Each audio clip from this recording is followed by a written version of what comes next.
அன்புமணி ராமதாஸுக்கு பேச்சுவார்த்தைக்கு பாஜக மறைமுகமாக சப்போர்ட் பண்ணது பேச்சுவார்த்தை சமரச பேச்சுவார்த்தை அது அவங்களுடைய உள்கட்சி பிரச்சனை. தமிழகத்தில் நீங்க தான் இருக்கீங்க மாநில தலைவரா, அமித்ஷா மூலமா நீங்க இல்லை என்ன எங்களை பொறுத்தவரையில் திரு அன்புமணி ராமதாஸ் அவர்களாக இருந்தாலும் மதிப்புக்குரிய ராமதாஸ் அவர்களாக இருந்தாலும் மற்றபடி ஏனைய கட்சிகளாக இருந்தாலும் எல்லா கட்சிகளுமே ஒன்றாக இருந்து திராவிட முன்னேற்ற கழக அரசிற்கு எதிராக குரல் கொடுக்க வேண்டும் என்பதுதான் எங்களுடைய நோக்கம். அன்புமணி ராமதாஸ் பின்னாடி பாஜகவும் ராமதாஸ் பின்னாடி ஆளும் திமுகவும் இருக்கிறதா அந்த பிரச்சனைக்கு காரணம்னே சொல்லணும். அப்படிலாம் ஒன்றும் சொல்ல முடியாது.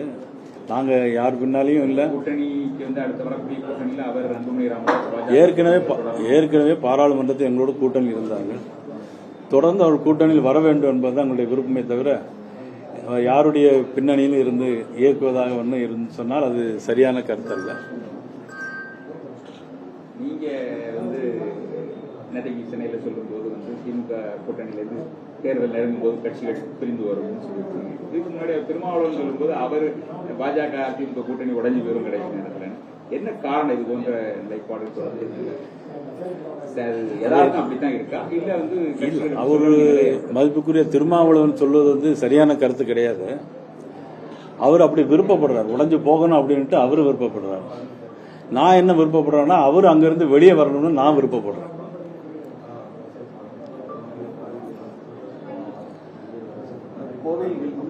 கோயில்களில் வந்து மின்கட்டணம் பார்த்தீங்கன்னா ஸ்லாபே வந்து மினிமம் ஸ்லாப் வந்து 5 ரூபா 8 ரூபா அப்படிங்கிற ரேஞ்சில் தான் இருக்குது.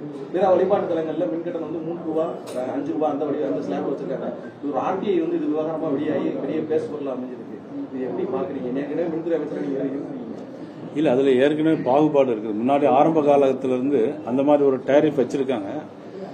அதை தமிழக அரசாங்கம் வந்து எல்லா கோயில்களுக்கும் எல்லா மத வழிபாட்டு தலங்களுக்கும் ஒரே மாதிரியாக கட்டணத்தை கொண்டு வர வேண்டும். இல்லைன்னா இன்னொரு 10 மாதம் தான் இருக்கு ஒருங்க. அதுக்கு பிறகு நம்ம வந்த பிறகு அதே மாதிரி ஒரே அடியாக எல்லாத்துக்கும் சமமான கட்டணத்தை நம்ம கொண்டு வந்துடுவோம். மாதத்துக்கு ஒரு முறை மின் கட்டணங்கிறது வந்து நிதியை பொறுத்து தான் செய்ய முடியும். மின்துறை அமைச்சர் இங்கே வரும்போது திருநெல்வேலி வரும்போது தான் சொல்லியிருக்காரு. மாதத்துக்கு ஒரு முறை மின் கட்டணம் அப்படின்னு அறிவிச்சாங்கன்னு கேட்டதுக்கு நாளும் கணியட்டும் செய்யணும் தேர்தலோட வாக்குறுதி கொடுத்தாங்க. அவங்க தேர்தல் வாக்குறுதியிலே மிக முக்கியமானது ஒன்றுன்னா எல்லா மின் கட்டணமும் மாதந்தோறும் ரீடிங் எடுக்கப்படும் அப்படின்னு சொல்லி தான் சொன்னாங்க. அவங்க தேர்தல் அறிக்கையில் சொன்னா எல்லாத்தையும் செஞ்சுட்டோம் அப்படின்னு சொன்னாங்க. இது செய்யல.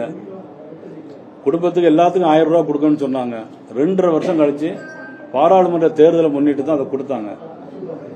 இப்படி அவங்க வந்து தேர்தலுக்கு தேர்தல் நாளுக்கு நாள் சூழ்நிலையை கருத்தில் கொண்டுதான் அவங்களுடைய தேர்தல் அறிக்கையும் அவங்களுடைய ஆட்சி பலனும் இருக்குதே தவிர மக்களுடைய நலன் கருதி மக்கள் நலன் சார்ந்து அவங்களுடைய ஆட்சி இல்லைங்கிறது.